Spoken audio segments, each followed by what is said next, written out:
Hey, this is Jamey Schreier. There is something happening right now in our world. There is something happening right now in our industry, and it's the Great Resignation. That's right. It's an unprecedented time that people are jumping ship, changing jobs, not even working at all. And in a field that already had a shortage, there's even a bigger shortage of therapists. So what do you do? What do you do?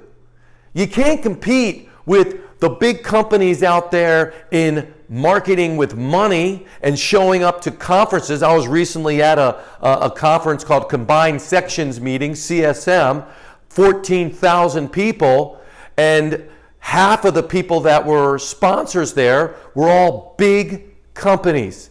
So you can't compete with them. They paid gobs of money to be there. So what can you do? What can the small private practitioner and private practice owner do? Well, here's 3 things that may help. So how do you combat the shortage? Well, first of all, you want to take a look at your ad. You see, the ad, like mine used to be, is I went online, looked at someone else's ad on Indeed or Monster, and I would just kind of copy it because I really didn't know how to write an ad. I didn't know what was supposed to be in the ad. Well, what I realized is my ad didn't really stand out. It didn't stand out from someone else's. It literally was a mimic of someone else's ad. So one of the things that I suggest is create an ad that's uniquely you. What are things that are unique to your business? It could be your philosophy. It could be the type of treatment you deliver. It could be what you offer as far as compensation. Whatever it is, you want it to be different than the other ads there. One of the things that works really well is doing this exercise of describing what are the benefits that someone has working for you. And I don't mean benefits as in health benefits or something like that, but what would be the benefit of someone working for you versus the person down the street? Maybe you offer mentorship. So that's something. Maybe you have upward growth and opportunity. Maybe you offer tuition reimbursement. Maybe your place is more of a family and stuff like that. So you want to get into what you're really about that someone else may not be. So if they want a small family atmosphere but has upward growth, then they're going to click on your ad and read it. So you want to incorporate this in your ad. You want to incorporate things that move emotion in people, not just all the fact stuff. So that's what you can do to help with your ad. Well, what else can you do? Well, here's the thing. This thing has to go everywhere. And when I mean everywhere, I mean you need to promote your position that you have everywhere. It's not enough to put it on Indeed. It's not enough if you're looking for a physical therapist to put it on the APTA site or maybe your local state chapter. You need to reach out to people on LinkedIn.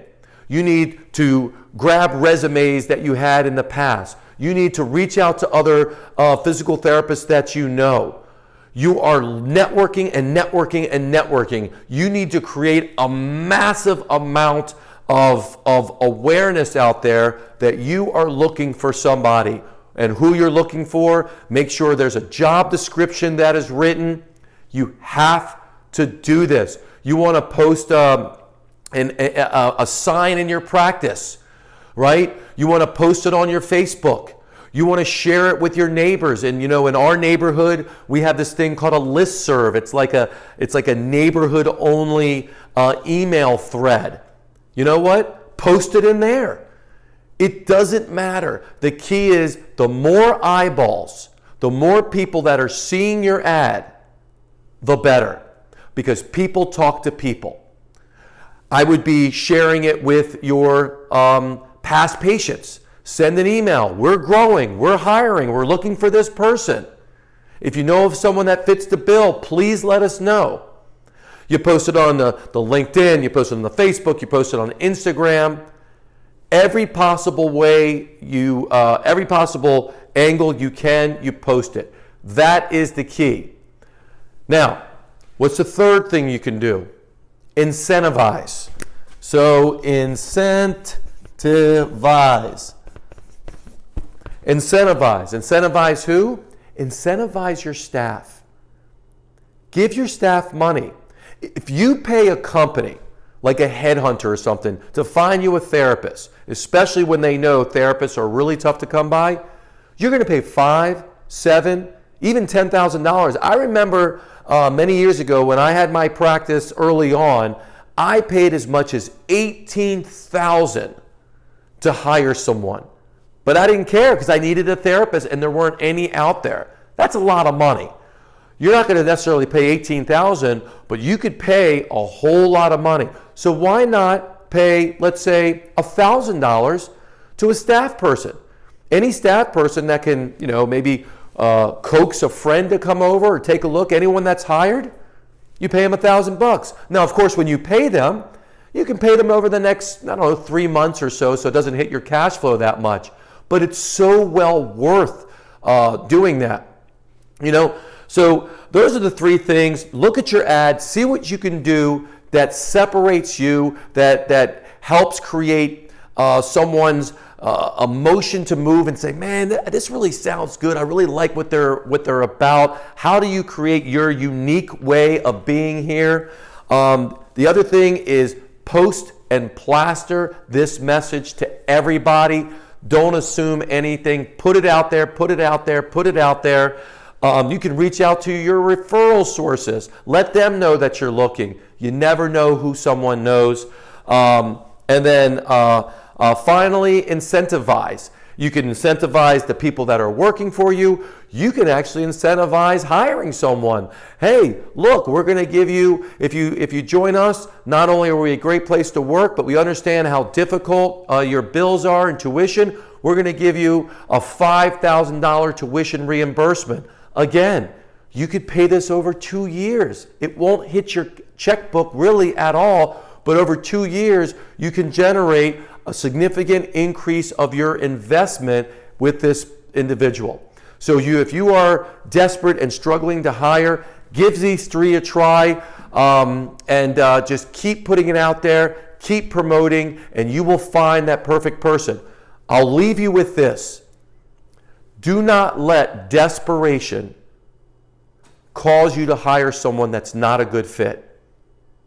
So many people have made this mistake. So many clients of mine have made this mistake.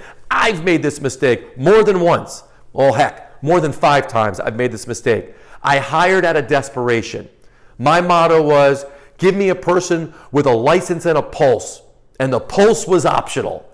Well, you know what? That person cost me a fortune in time, a fortune in money, and a fortune in opportunity cost. That person caused trouble in my business. It caused other person to leave. You don't want to hire someone that you hope is a good fit. You want to be as sure as you possibly can that this person's going to come in and fit your culture. So sometimes it's better to be a little more patient and picky than just to hire anyone with a license and a pulse. Anyways, if you have tips of your own, please share your tip in the comments. That may help some other people. And other than that, good luck finding the right fit therapist and employee for your practice.